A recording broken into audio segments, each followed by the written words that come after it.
In 2013, Mitch Weiss decided to take a path any lesser man wouldn't dare travel. He now finds himself training to become the Midwest's most knowledgeable sports broadcaster. Focusing on Big Ten and Detroit sports teams, he decided to create a dwelling where his training would go undisturbed, a cave. More specifically, the man cave. No girls allowed. Mitch enlisted a team of highly sophisticated cavemen into his service to assist him in his tireless search for, well, sports stuff. When they're not sleeping, eating, or, oh yeah, they're analyzing sports as best a caveman can. You have now entered the man cave.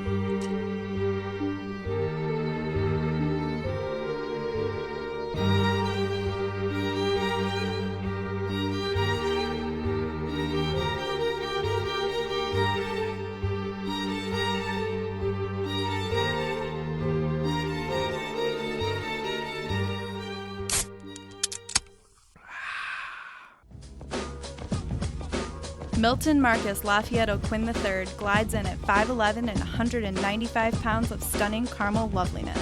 When he's not making the ladies pass out as if he were the black Justin Bieber, this caveman has the daunting task of being the president and only member of the Joey Harrington fan club. He also enjoys candlelit baths while listening to his favorite album, Big Willie Style. Daniel D. Mac McDonald comes in at 6'1 and 200 pounds of silky whiteness. Hailing from the inner city of Bloomfield Hills, he is a simple man with complex thoughts. This caveman enjoys enjoyable things, frequently takes shirtless selfies, and hopes that one day Ryan Gosling will get a tattoo of Sparty on his chest. Sporting a small skeletal structure of 5'9 and 150 pounds, caveman Jason Frank Watson is made up mostly by the roar of his James Earl Jones-like voice. When he is not passionately researching sports, he can be found indulging in candy binges and making bold and biased statements about the Michigan Wolverines. Standing 6 feet tall and weighing in at a svelte 185 pounds, Mitchell Julius Weiss is the alpha caveman.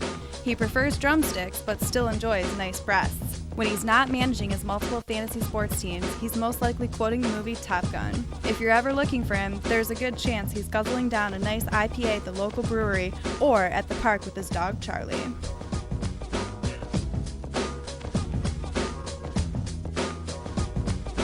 Welcome to the show, everybody. My name is Mitch. And this is the Man Cave. Hey everybody, welcome back to Mitch's Man Cave. I'm down here with D-Mac, Milton, and Jason. We just want to wish you all a happy new year. And it is 2014 now, a new year, which means we're bringing it to a whole new level in 2014.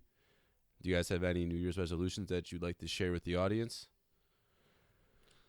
Nobody's got anything that they want to change this year? You guys are all just perfect, huh? Do guys do New Year's resolutions? I thought that was for chicks. Well, I don't know, man. I just thought we'd mix it up a little bit. Fine. I want to add 15 pounds. Okay. I'm too small. It's time to get big. Of swole. muscle or beer weight? Combination of the two. Okay. I don't have one this year. Milt, I heard, is thinking about quitting cigarettes. By the age of 30. That's the goal. Yikes. Yeah, you guys don't want to hear about annuity sales, so those are all mine work related. So we'll just all your resolutions are work related. Yeah, man. Work is life, baby. Work is life. Yeah, I guess I don't really have any either. I'm thinking about trying to stop cracking my neck. It's become a serious problem. It's probably a good idea. But other than that, I guess I'm just perfect. I'd agree. Other than that sweatshirt you're wearing. It's a pretty nice sweatshirt. Amazing Papa Weiss blue. got this for me, man. All right, it's legit then. It says Michigan Wolverines in case anyone's wondering. Yes, I have my Michigan Wolverines hoodie on, and D-Max got his Michigan State Spartans hoodie on. And right now he's looking a little meaner than I am, I got to admit. I worked out today, so it's you got to keep that in mind. It's tough to be in this position right now. But anyways, how was Christmas for you two, Milton and D-Mac? Christmas was phenomenal. Had my sister come in town from D.C. The whole family got together. We just finished remodeling our basement, so that was a nice new spot in the house for the whole family to go and have some spiced eggnog. And We watched the Beyonce. I got my mom the Beyonce CD with the visual DVD as well. Okay. So we came together as a young family and had some spiked eggnog and watched Beyonce do her thing. Okay. Christmas night. So I see you. it was a good time. How was yours? It was good, man. Jesus was on point per usual. I'm the youngest of all. Hey guys, it's not a laughing matter. I'm the youngest of all my cousins, so we're starting to have all the babies born. So I got like a 6-year-old and 5, 4, 3, 2, 1 all up the line. Like all my cousins have kids now, so it's a lot of fun. Nice. Yeah. So we all got together and partook in my job this year was the Bloody Mary bar. And, I'm sure you held it down. Held down hard. It's on Instagram in case you want to check it out. Maybe we'll put it on the Facebook page for everyone to see. Yeah, it's legit for sure. Well, that's good. I tried to do the Jewish Christmas day where we go eat Chinese food. I called it in when I was leaving work. Yeah, what's the story behind that? That's what I did too with my family. I read your post and I was just like, what? I actually got that post from Jason. So what? The picture where the Chinese restaurant thanked yeah. all the Jewish people for coming and eat, and they don't know why, but they thanked us anyways. I don't really know where it comes from. They're the only restaurant that's open on Christmas Day. Okay. You can only see movies and go to Right. Chinese restaurants. So that's There's nothing Jewish else to do. Christmas. That Right. you 'Cause know, the world shuts down. right? Chinese food and movies. So I called it in, and they said it's going to be about an hour, and this is around. I called it in at 6:00. So I drive home from Rochester, which is about 35 minutes, 30 minutes, and then I'm just hanging out at the restaurant because I'm not going to go home for 5 minutes and then hit the road again to go get the Chinese food. And I overhear this guy who ordered his food 2.5 hours before, and he was still there waiting for his food. And I had to have been one of the latest people to order. So after hearing that, I was just like, nope, I'm going to go home and make some pasta. So I didn't get some Chinese food on Christmas last year, but you still got some noodles nonetheless. I got some noodles. And then flew down to Florida on the 26th. It was my bubby's 80th birthday. Bubby, for those that don't know, is Yiddish for grandmother. grandma. And it was a good week, I guess. I mean, it's they live in Boca Raton, which is mostly older people, retired people. So there's not really much nightlife unless you want to drive south to Miami. But I always take advantage of the opportunity to just be lazy for a whole 5 days to a week. I really didn't do anything. I didn't play any golf. I didn't go to the beach. I woke up. Come on. I woke up. I went to my grandparents' house, hung out with my grandpa all day, watched bowl games with him, and then we went out to good spots for dinner every night. So all in all, it was a good trip. The weather wasn't great, D-Mac. I mean, so I couldn't go play golf every day. It was cloudy. We didn't have one day of just full-on sunshine. It was mid-70s, which I can't complain about, especially with the last four days here being below zero, which is absolutely ridiculous. I can't believe the weather we're having right now. This isn't North Dakota, I know. You still got to hit the beach down there, though. Yeah, man. I was just gonna say I was in Vero Beach for all Thanksgiving. It rained 3 out of 7 days, and you best believe the McDonald's were on that beach hard, looking like straight tourists, swimming. Oh yeah, I'm hitting sure. the waves. And then I came back. I flew back on the 31st, and we had a little party at my house. Milt was there. Jason was invited, but he said no.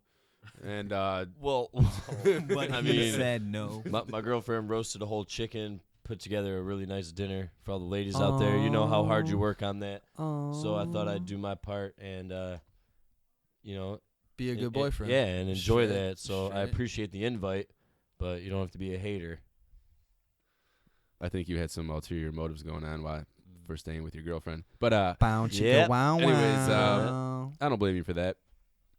Well, But I sure hope not. It was a good time though. About 20, 25 people. Yes. You say, Milt? Plenty of champagne. Plenty of champagne. In the man cave lots of too, right? beer. You hosted in the man cave. In the right? man Looks cave like. down here. We cleaned it up. We had about 3 or 4 girls over here. Out of the 25, that's solid, dude. No. That's so solid. The high fives going around on that one. Let Mitch finish what he was saying. Oh, That the is story not- wasn't finished. No, okay. they just came over to Over help here decorate. before the party to decorate. Oh, got I mean, you guys it. see it down here. It's We had totally. like 80 girls here. Oh, Come on damn. now. Yeah, there's still tinsel and blinking lights. Yeah, and we still got it balloons. going on down here. I see what's Yeah, going it was on. fun. We Yeah, I actually don't had miss it a one bit. we had a picture wall, and one of my buddies came over. Actually, Joel. Joel's been on the show before. You guys know Joel. He came over this week, and he was like, "What'd you guys do for New Year's? I saw your picture. It looked like you and Milton Brad were at some special event because we had a backdrop." Right. And I was like, "No, man, that's just our basement. We had a little party down here." VIP section. So they did a good job. So props off to the girls that decorated. And it was fun.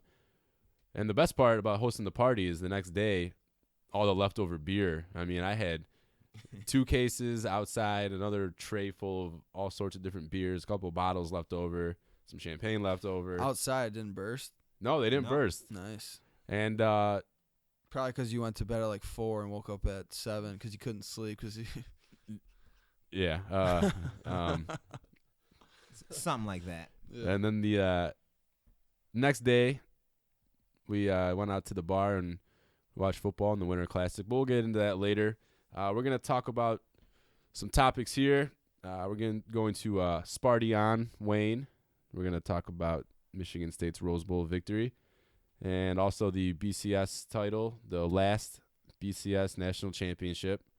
Thank God. Are you guys happy about that?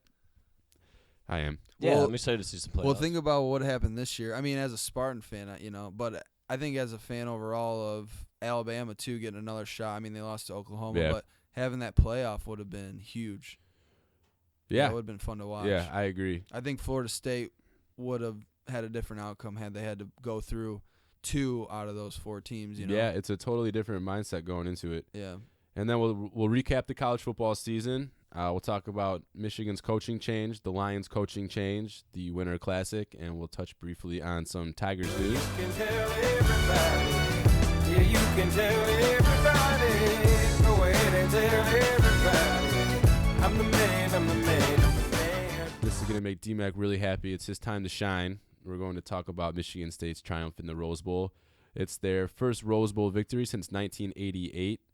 So the only caveman that was alive at that time. Not just a victory, first Rose Bowl appearance. Appearance Fortunately since won. '88, and the only one of us that was alive at that time was D-Mac. What's up? And it's actually their first ever BCS bowl win, and I think it's 16 years that the BCS system has been around. Mm-hmm. So it's a huge win for the program, and I thought it was a very fitting end to the game for them to have a 4th down stop on a potential Stanford especially who stopped game-winning him. drive. The The backup who filled in for Max Bolo. Exactly, Ellsworth. Yeah. It was very fitting. And so I just want to turn it over to D-Mac for a little bit. I want to hear what you have to say about your time in SoCal, going to Pasadena, going to the game. Give us Yeah. just a little brief recap of your trip, and then we'll go on from there. Yeah, well, my trip was rowdy. I have family in San Diego, so I was down there, and then buddy in L.A. I lived with at Michigan State. Went out and saw him, and then his family actually came out, so we went to Pasadena, met up with a bunch of Spartans. Man, you wouldn't believe the turnout that they had. I think the stadium, it was at least 65-35 for State. It sounded like it on TV. You could really tell. And I know we talked about it in the episode before we went on our break, and I thought that it would be the opposite, but props to Sparty Nation, man, for going out there. It was a good showing. I was very impressed. It comes down to, I think Stanford has a way different fan base than we do. They were probably snugging up to a fire, reading a book kind of thing. We were all getting rowdy. So yeah. Well, and they were there the year before, exactly. and they've been there, and this is, it's new territory for Michigan State, so there's that excitement. Exactly. So I understand it. Absolutely. So, we went out and I had pretty good seats. I was on the, I think, 20-yard line in the near the Michigan State end zone. And it was just great, man. I mean, the start was tough. It was 10-0 to start in the first quarter. It was 10-0, but just the overall, just being there, it was, it was wild, man. So that's something you'll never forget. Kind of nostalgic, just thinking about it more so than like you think you want to brag a bit, but don't at all. It was just humbling overall just to see that kind of camaraderie by Stanford and Michigan State fans. And then both teams played at a great level of football. It was the football game you'd expect to see, kind of low scoring, smash mouth. Neither team was as talented as your SEC offenses. Mm-hmm. Our defenses held it down, but we were just chipping away at yards. We had Cousins filling in where he needed to. We had Langford chipping away like 5 to 8 yards a carry. Not Cousins. Connor Cook. Connor Cook, my bad. I still love Cousins, but yeah, no, it was good, man. It was a lot of fun, and yeah, I mean we won, so I can't imagine, what I'd be saying right now if had we lost. It would have been great to be out there. I know that, but the victory is really really makes it all come together. Well, it's the icing on the cake. Right. I mean, the goal every season when you go into it is to win the Big Ten and get to the Rose Bowl. That's kind of the baking of the cake. That's the cake. Winning the championship and then getting there, and then the icing is just the victory. I mean, well, yeah, you eat it after when you were in the Rose Bowl, because it started to cook when we beat Ohio State for the Big Ten championship. Then you started making the cake. You put it in the oven. It's baked to perfection when you win the Rose Bowl, and then you just munch down at the end of it. So when did it hit you that you were, at that historic venue at the Rose Bowl? Right when you walk in. Right when you walked in. So you're at the tailgate and it's cool. And then you get inside. Everyone, we came in maybe 5 minutes before kickoff and just looked around. You're like, nice. You knew this was like a huge game.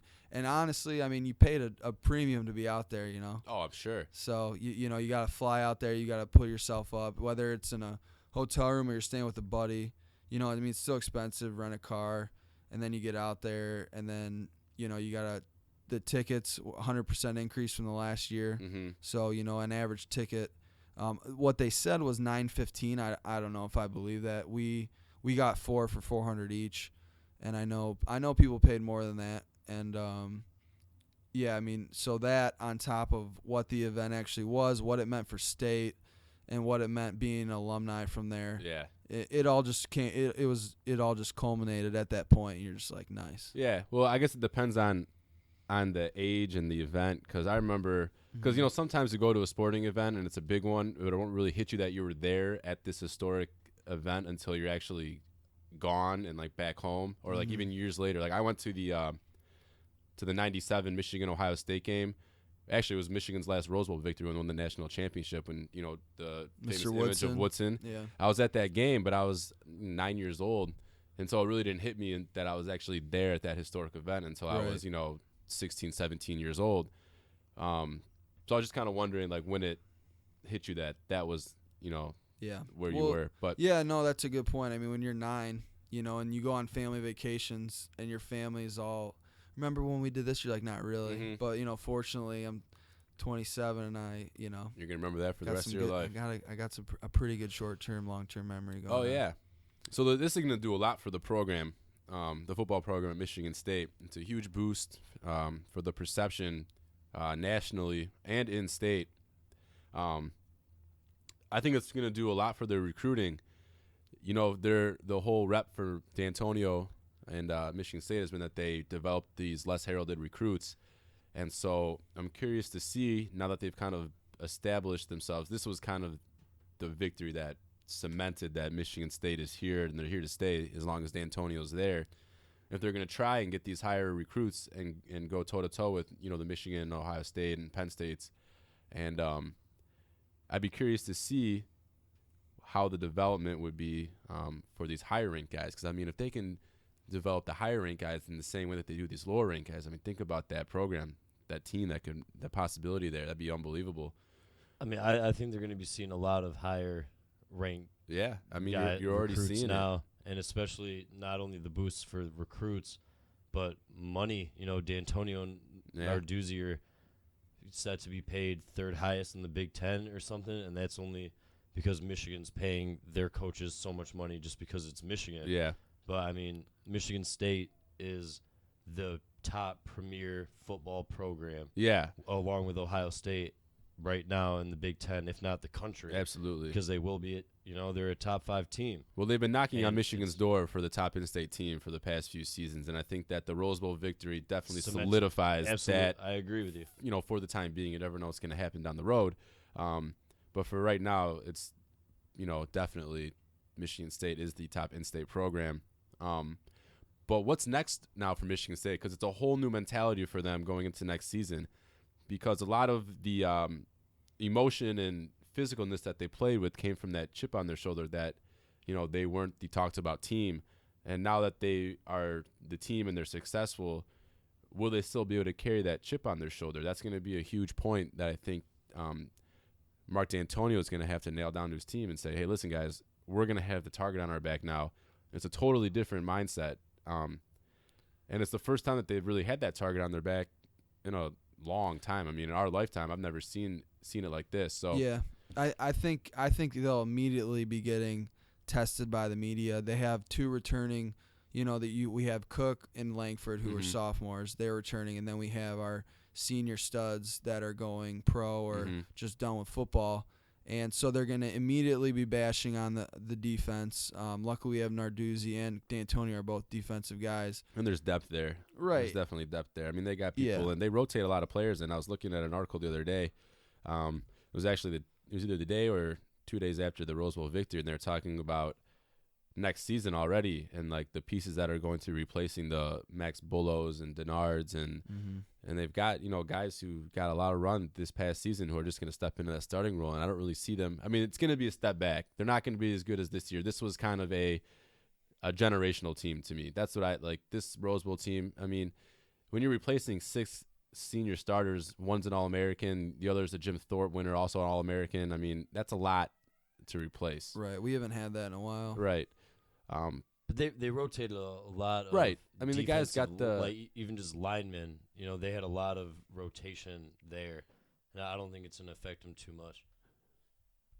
I don't think it's going to affect them too much. They're still going to be the best defense in the conference next year. I don't think they're going to be top 3 across the board in every statistical category in the nation, but they're still going to be pretty solid.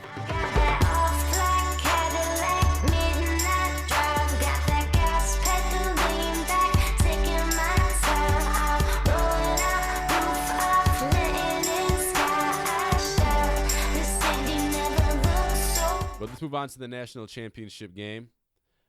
Florida State ends the SEC streak by beating Auburn 34-31 on a touchdown pass from Jameis Winston, Heisman winner, to Kelvin Benjamin with 13 seconds left. And it was quite an exciting game. The Auburn Tigers got up big, and Jameis Winston really looked like a deer in headlights to start in the first half. He really played awful. And then he went off in the second half. He really put the team on his back. And especially the last drive of the game. The last drive of the game. He threw 2 touchdowns in the game. Both were in the fourth quarter, and they helped propel the team to victory. I thought the turning point, though, was that kickoff return for a touchdown. That was huge. 100-yarder, 100 yards, yep. Yeah. No, that wasn't quite an exciting. That was the most exciting national championship game I've seen. Well, where do you rank? So now that you bring that up, where do you rank it? Because to me, it's definitely in the top 3. I still think that Vince Young USC one was better, and then maybe the Miami-Ohio State one in 2002 where the phantom pass interference call. But I definitely rank this past national championship game right there with those two. I mean, just the fact that drive happened with, a minute 18 left, yeah, something like that, and he pulled it off like that. And it was right after Trey Mason drove him down the field and took the lead. It was back like with a Heisman runner-up says, hey, and then Heisman says, what's up? And I think I put it number 1 for me just because compared to 2005, like what I know about football now as to what I knew then, my maturity level and age, absolutely, and watching it from kickoff to the final whistle, without a break, I think it's got to be, for me, the greatest national championship game I've ever seen. And we saw the dynasty that is the SSC finally fall. Yes, yes, which is huge. But for how long? I don't think for long at all. I just the fact that ACC nonetheless. Duke is number 2 and Clemson. Well, I was Clemson. Yeah, I was reading an article. Ohio State.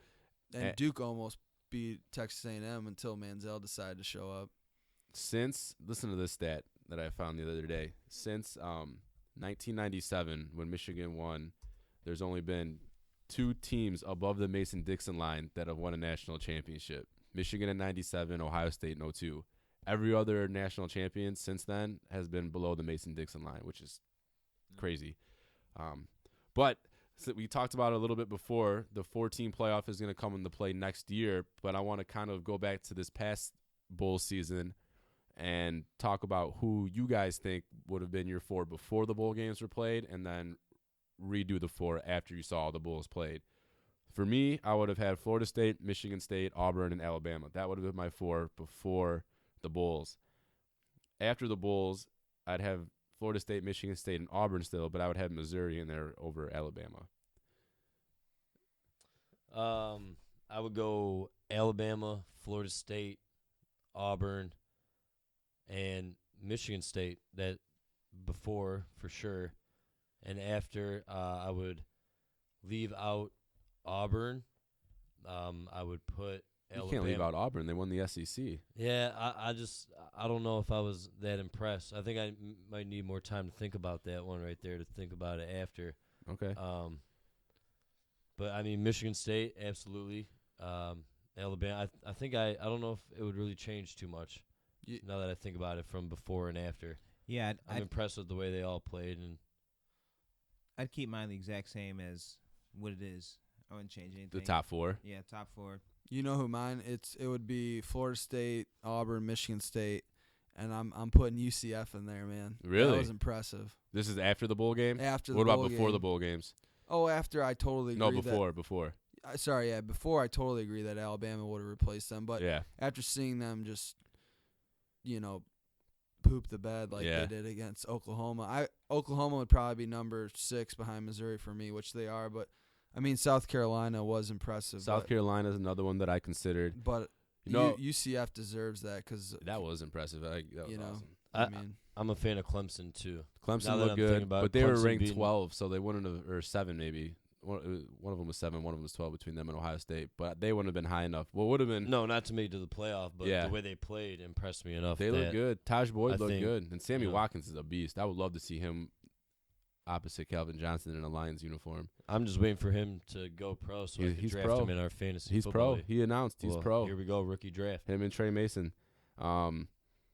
What would have been interesting, though, is if the playoff was this year, it would have been between Michigan State and Stanford for that last spot. And I don't know what the BCS rankings were, who was 4 and who was 5. Michigan State was 4. You guys Yeah. are 4? Oh, Yeah, yeah, so you 4, guys yeah. would have been in. But Yeah. you would have heard from Stanford for sure. Yeah.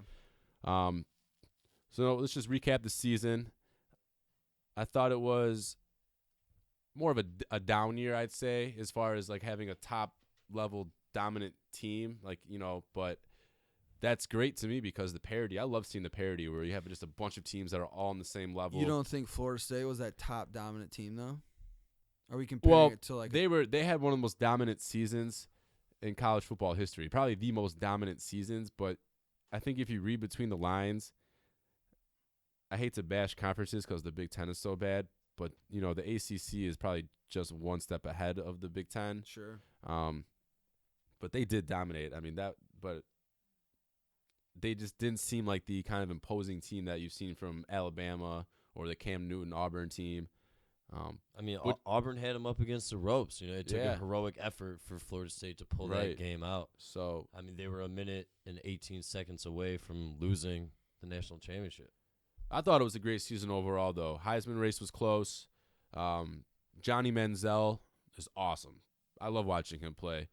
I was a big skeptic coming in because of all the stuff you heard in the offseason, but I'm pretty convinced that was all just media just trying to make stories. Mitch, I want real quick, just 20 seconds on Manziel.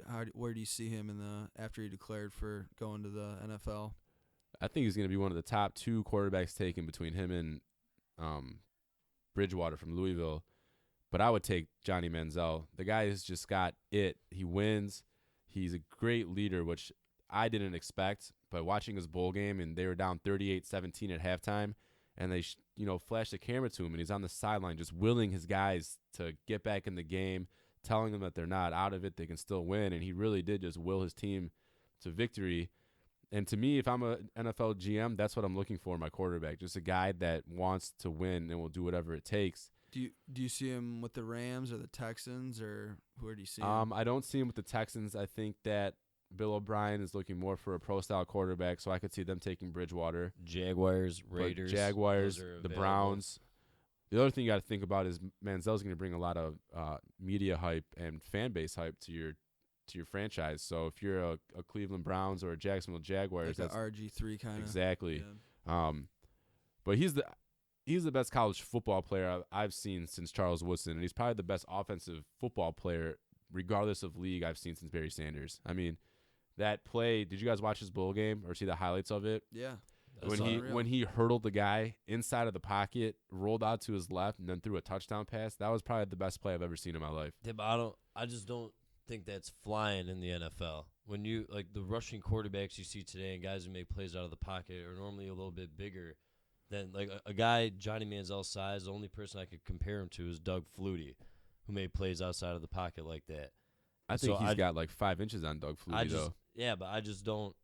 I don't know how durable he's going to be when he's getting knocked around. But by he's not guys. really a scrambler like RG3. But that's where he makes his living outside of the pocket instinctive. mostly. But so does Russell Wilson.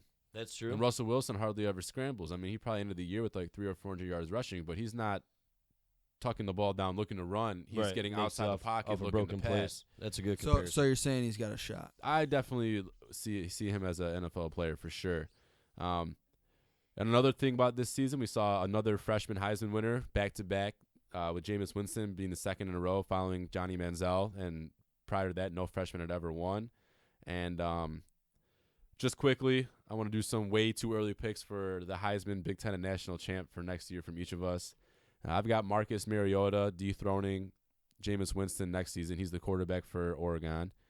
And then I was split on this between Ohio State and Michigan State, but since Ohio State's got Braxton Miller coming back when he declared, I'm going to give them the nod. And then I've got Florida State repeating as national champion. Go, Jay. All right. Who's your Heisman? My Heisman is Jameis Winston, repeat. Who's I know your- it's who's never your been Big done, Ten champ? but I'm going to take it. I'm going to give the nod to Michigan State. I think they're going to repeat. And Big who's your Ten national championship. champ? I think Alabama will find themselves at the top once again. Okay. Milt, who's your Heisman? Milt, go. We got Devin Gardner, Heisman. Wow. Big Ten champ, U of M. Wow. National champs. Hail to the victors. Wow. Michigan my. all day. You sound like me over here. Stop. All right, D-Mac. That was an educated analysis. What are you going to do here? Connor Cook, Michigan State. Pretty Just much. Gonna, No, I mess don't with think Milt. I'm educated enough on individual players to make a Heisman choice, but I will put Michigan State, as a Big Ten champ. I don't see them getting that much. I don't see them going down. I see them. I don't either. I see their offense getting better as their defense weakens a bit. I see, I see that leveling out. And I think the Big Ten, if it's possible, is going to be even worse next year than it was this year. I really do. I don't know. I mean, you got as a whole. You got Penn State, who's going to be better. Well, they're bringing in a new coach. I think Michigan. Michigan couldn't have gotten worse. Can't get worse. Ohio State. Sorry to that sting, Jason. No. No, I'm just saying it's only up from here, Right. No, I mean, the fact that you guys can say a 7-5 year is awful is a good thing. Hey, don't forget that Michigan State was in the same spot last year. They're 6-6 and went to the Buffalo Wild you Wings just got to Bowl. find a quarterback. Hopefully, Shane is better Could than be he looked Shane. in that bowl game. But I thought he actually looked pretty good for making his first start. He hadn't. that's a tough situation. But situation. still, but I'm not gonna call a winner either. I mean, I'm pumped about this new playoff. Yeah, you're not going to call a national champion. Give us someone. Oh, State. State. But I don't want to be that guy. There we go. But honestly, So just say Connor Cook or Langford for Heisman. Then you and Milt are just going toe to toe. Well, Milt said what I didn't want to say is just list off Michigan. yeah. You guys are going with your heart too much. Go with your head. No, I mean, honestly, my head is where is Alabama's offensive line going? Where is their quarterback going? Oh, they're a minor league system though. They bring guys in. Yeah, absolutely. Green light, I'm on my way. Just turned into a brighter day. Everything ain't going my way, but I won't stop now. Well, I won't break down. Fired offensive coordinator Al Borges, and then 6 Yeah. hours later announced the hiring of Alabama's offensive coordinator Doug Nussmeier, who actually has Michigan State ties. He was their quarterback coach for 3 years. He Under coached- John L. Smith, wasn't yeah, it? he coached up Drew Stanton, and Jeff Smoker before Drew Stanton. And he was with Alabama for 2 years.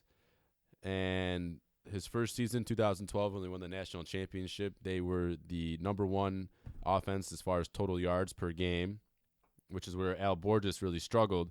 Al Borges' first year in Michigan, they were 3rd in the Big Ten on total offense. And then the next year, 2012, they dropped to 8th and then 10th. Yeah, I think nationally we were Michigan was 87th. Yeah, it was bad this year. It was dropped bad from 60 to 70 to 80 something. And Nussmeier will also take the reins as the quarterback coach, and he's got a good history of coaching quarterbacks. Not only the guys I mentioned from Michigan State, but Brett Hundley, who's at UCLA.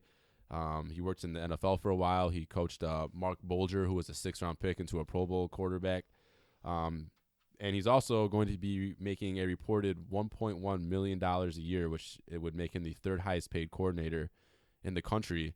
So Michigan would have 2 of the top 5 because Greg Madison, I think, is number 5, making like $850K a year. And I talked about this in a few episodes ago when we were recapping, or not recapping, but talking about Brady Hoke's struggles at Michigan when people were calling for his head. And I said he's got to become a great hirer of coordinators if he wants to stick around in Ann Arbor. And I think this is a move that's going to at least buy him another 2 or 3 years. I see Nussmeier, he's only 43, so eventually he's going to leave and become a head coach. But for the next 2 or 3 years, I think he's going to be a good fit. Do you think Nussmeier's hire was Brady Hoke or Dave Brandon's hire? I think there's an influence from Brandon to say if stuff doesn't change, you're gone to Hoke, and so that kind of got the wheels spinning. I think Brandon kind of feels like if things don't change with Hoke, his job might be, Brandon's job might be in trouble also because Hoke is his guy. Right. So they're kind of tied at the hip. That's true. I'm kind of confused. How do you lure an offensive coordinator from Alabama to be an offensive coordinator at Michigan? Yeah. I mean, well, I wanted to touch on that because we actually have a Twitter question from our old friend and my brother Danny Weiss, who used to be a caveman, and he asked. He's still a caveman. He's just kind of doing his thing. Yeah, he's getting educated. Right. He asks.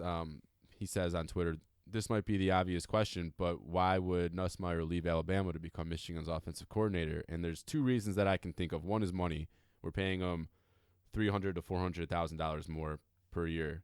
And 2, I don't think, and I don't know, I don't have any sources or information about this, but I think that it's really tough to coach under Nick Saban because he's got his grip on every aspect of the program, and he doesn't really give his assistants free reign to kind of run their side of the ball or their position group. And Brady Hoke is more of a laid-back guy, for better or for worse. And with Nussmeier, assuming that he's an aspiring head coach one day, Hoke is going to give him full reign of the offense. It's going to be his offense to run. Hoke doesn't even wear the headset, so it's going to be Nussmeier's show on offense. And I think that's something that kind of was appealing to Nussmeier. And it would be for me if I was an aspiring head coach and I wanted to really, make a name for myself. So those are the 2 reasons that I would give. Again, I don't have any inside information on that, but that's just my educated guess. And I'd add that Nussmeier is also thinking that if he does really well this year, maybe he could replace Hoke and be the head coach at Michigan. I mean, if he runs the offense like, who's it, Gary Moeller ran for Carr. Yeah. Kind of. But that's assuming that everything goes according to plan, and like Michigan has one of the top offenses in the country.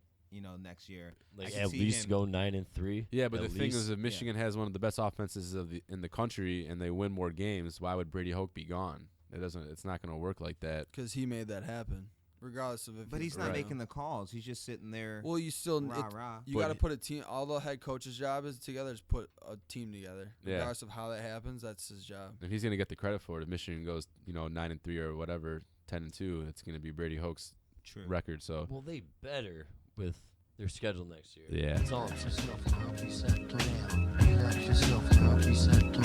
Honey, check it out, you got me mesmerized with your black hair and your fat ass styles. Street poetry is my everyday, but yo, I gotta stop when you drop my weight.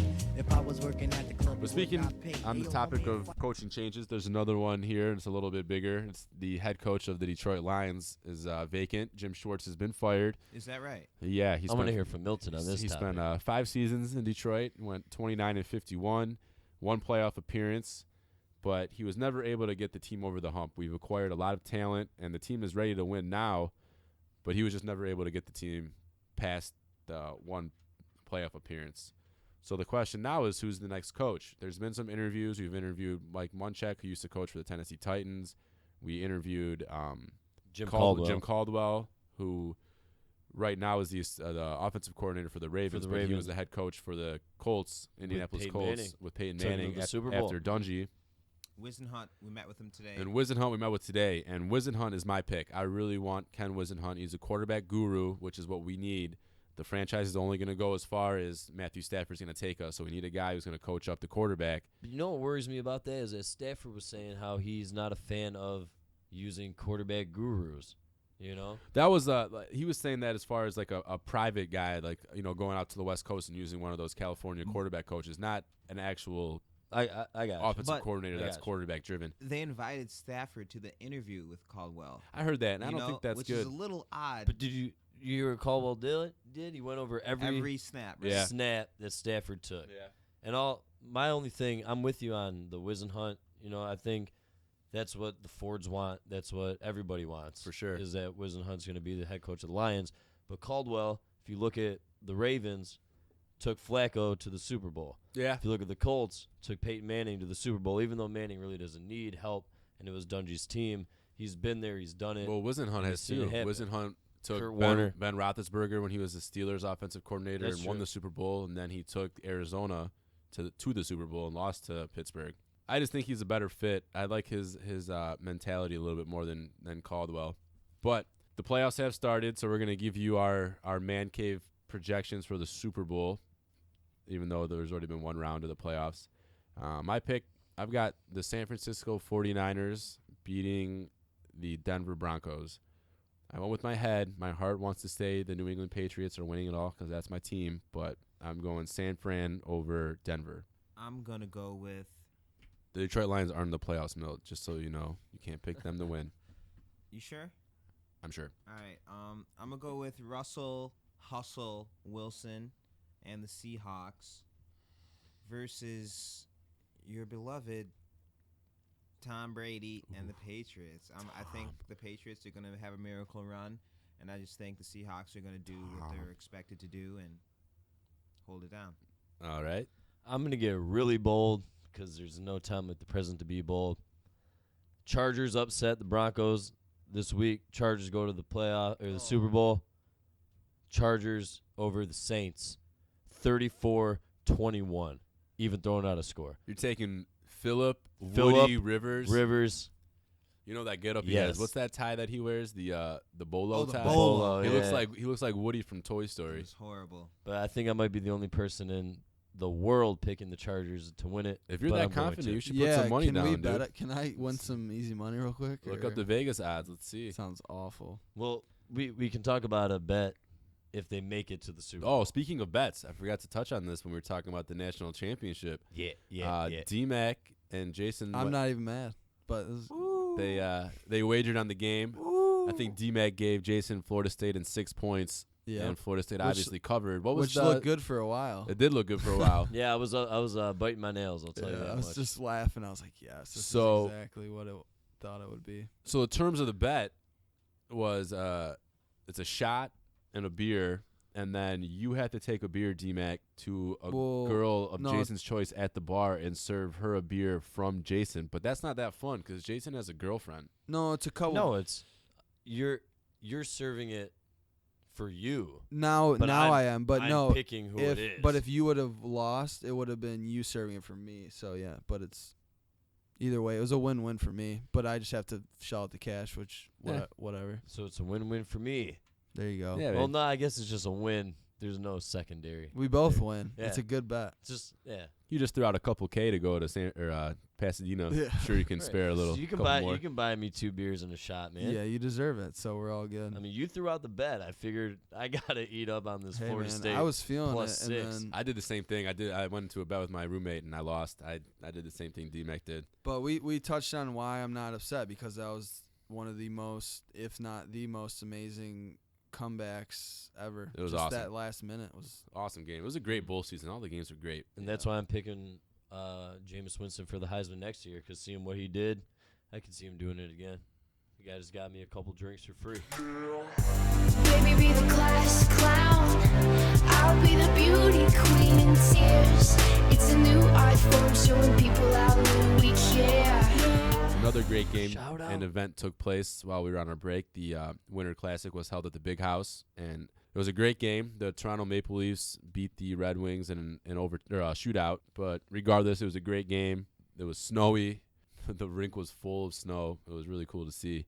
And Milton and I were actually with a couple friends at Fifth Avenue here in Royal Oak watching the game, and we got into a discussion about whether or not we'd rather be at the game or at the bar. And for us, we both decided that we'd rather be at the bar. Call us what you want, but that's just how I prefer to watch. For which game? For the Winter Classic at the Big House. Oh. You got to think, it's New Year's Day. If you're in your mid-20s, chances are you had a pretty rowdy New Year's Eve.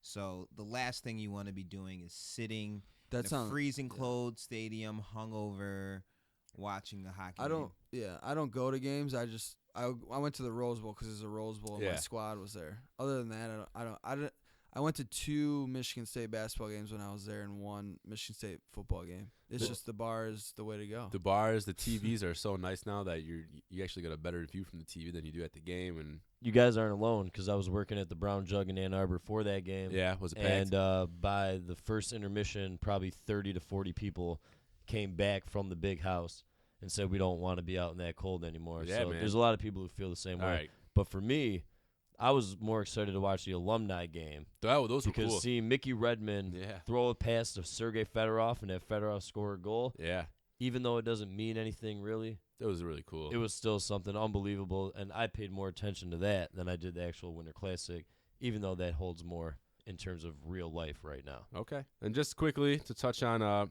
the Tigers, Justin Verlander underwent some surgery, and he was expected to be back for spring training. So that's good news as far as his recovery time. And then Buster Olney, who's a baseball analyst for ESPN, did his way too early season projections, and he picked the Tigers to win the World Series. He ranked their lineup the 3rd best in baseball. He ranked their rotation, despite the loss of Doug Fister, the best in all of baseball.